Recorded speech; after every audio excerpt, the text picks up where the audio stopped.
dulu penyebabnya. Ternyata polio disebabkan oleh virus polio.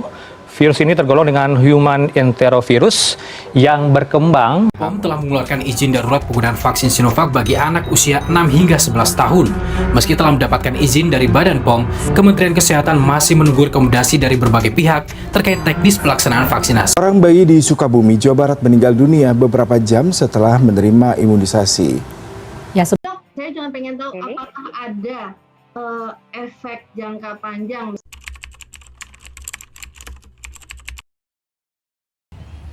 Sebagai orang tua, kita semua ingin memberikan yang terbaik untuk anak-anak kita. Kita ingin mereka tumbuh sehat, ceria, dan penuh semangat menjalani masa kecil mereka. Salah satu langkah penting yang dapat kita ambil untuk memastikan mereka tumbuh dengan sehat adalah dengan memberikan vaksinasi. Vaksinasi adalah langkah pencegahan yang sangat penting dalam menjaga kesehatan anak-anak kita.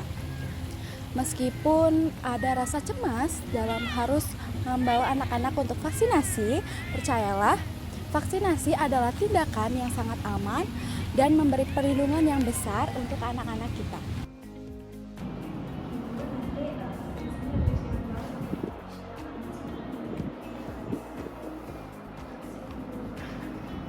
Halo Sobat Sehat, vaksinasi merupakan salah satu pencegahan penyakit, terutama yang dapat dicegah dengan vaksinasi. Perlu Bunda ketahui bahwasanya vaksinasi tidak hanya diberikan oleh anak bayi maupun balita, tetapi juga diberikan pada usia remaja dan juga dewasa. Pastikan anak Bunda semuanya sudah mendapatkan vaksinasi dari usia 0 sampai dengan usia 18 bulan. Lalu, kapan sih Bunda harus melakukan vaksinasi pada anak?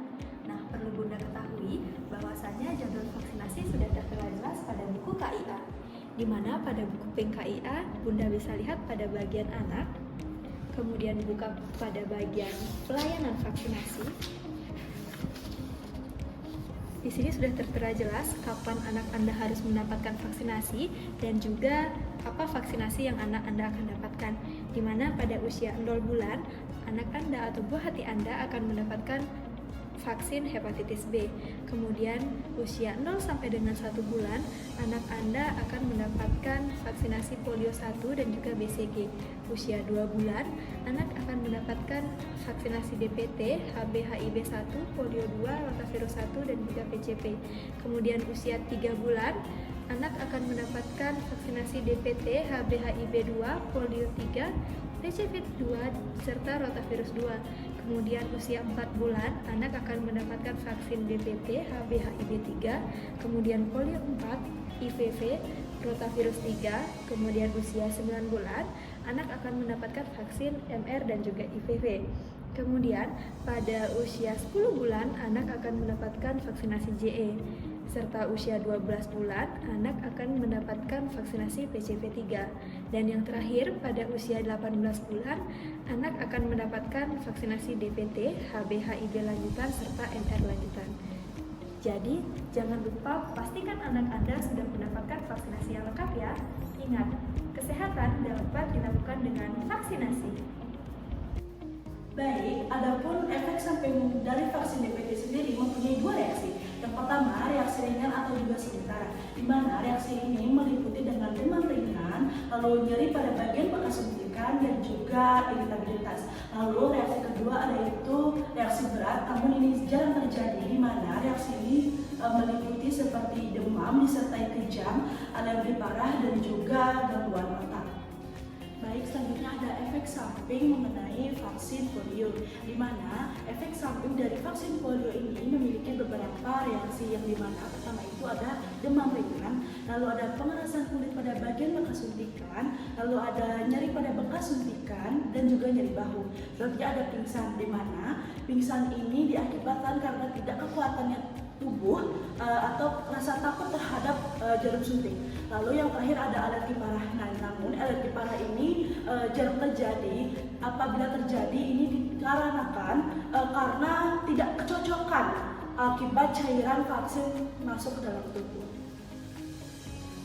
Baik, selanjutnya ada efek samping dari vaksin hepatitis B, di mana sama halnya dengan efek samping vaksin DPT tadi, hepatitis B ini memiliki dua kemungkinan reaksi, di mana reaksi pertama itu ringan dan juga sementara, di mana meliputi seperti demam ringan, lalu ada nyeri pada bagian bekas suntikan dan juga kelelahan. Selanjutnya ada reaksi berat, di mana reaksi ini jarang terjadi, namun apabila terjadi akan mengakibatkan reaksi alergi parah. Baik, selanjutnya ada efek samping dari vaksin campak, di mana efek samping campak ini memiliki dua reaksi. Yang pertama, reaksi ringan.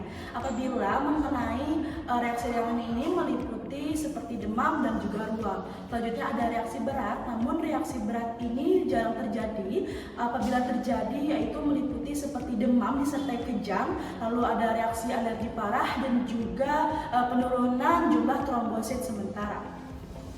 Lalu, bagaimana sih cara penanganan dari efek samping pasca vaksinasi? Nah, ada pun 4 langkah cara penanganan untuk mengatasi efek samping dari vaksinasi. Yang pertama yaitu dengan kompres dingin, yang dimana ini dilakukan dengan cara menempelkan kain bersih yang sudah direndam pada air dingin sebelumnya, yang dimana kompres ini bertujuan untuk meredakan rasa nyeri dan juga pembengkakan. Yang kedua yaitu dengan mengkonsumsi obat demam ataupun panas, seperti paracetamol ataupun ibuprofen yang sesuai dengan anjuran dokter. Nah, tujuan dari konsumsi obat ini yaitu untuk meredakan rasa nyeri dan juga untuk menurunkan panas. Yang ketiga yaitu dengan hidrasi dan juga istirahat yang cukup. Nah, dengan perbanyak minum air putih, ini dapat meminimalisir terjadinya dehidrasi. Nah, dan juga dengan melakukan istirahat yang cukup, ini dapat mempercepat proses pemulihan. Yang keempat, apabila gejala yang dialami oleh anak Anda semakin parah, Anda dapat merujuk anak Anda segera ke dokter ataupun ke fasilitas kesehatan terdekat untuk mendapatkan penanganan lebih lanjut.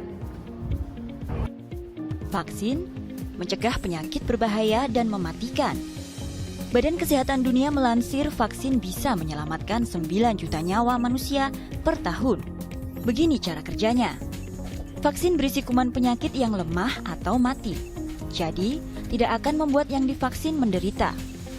Vaksin biasanya disuntikkan bukan ke pembuluh darah, melainkan di dalam kulit, di bawah kulit, atau masuk otot. Tujuannya agar memberikan waktu bagi imun tubuh untuk merespon. Di dalam tubuh, pasukan-pasukan asing akan langsung dihadang sel pertahanan tubuh. Tapi sel penghadang kemampuannya paling lemah, namun kemampuan intelijennya paling tinggi. Karena kuman yang masuk sudah lemah, pasukan terlemah pun bisa dengan mudah melumpuhkan, memakan, dan menghancurkan.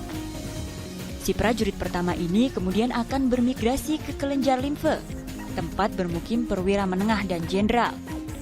Dari laporan si prajurit pertama, sel limfosit B dan T akan memproduksi antibodi yang spesifik untuk mengatasi si pasukan asing. Begitu vaksin masuk ke dalam tubuh anak, sistem kekebalan tubuh anak akan mengenali virus atau bakteri tersebut.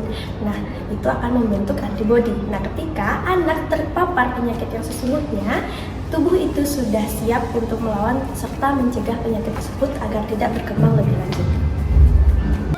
Penting untuk kita ingat bahwa vaksinisasi bukan hanya melindungi anak-anak kita dari penyakit, tetapi juga dapat melindungi teman-teman mereka, keluarga maupun masyarakat yang lebih luas. Dengan tingkat vaksinisasi yang lebih tinggi di masyarakat, kita bisa menyebabkan kekebalan kelompok atau herd immunity yang bisa menyebabkan pencegahan penyebaran penyakit. Jika Anda masih ragu, bisa berkonsultasi dengan tenaga kesehatan dan akan menjawab pertanyaan-pertanyaan Anda. Ayo vaksinasi sekarang untuk kesehatan dan masa depan anak-anak kita nanti.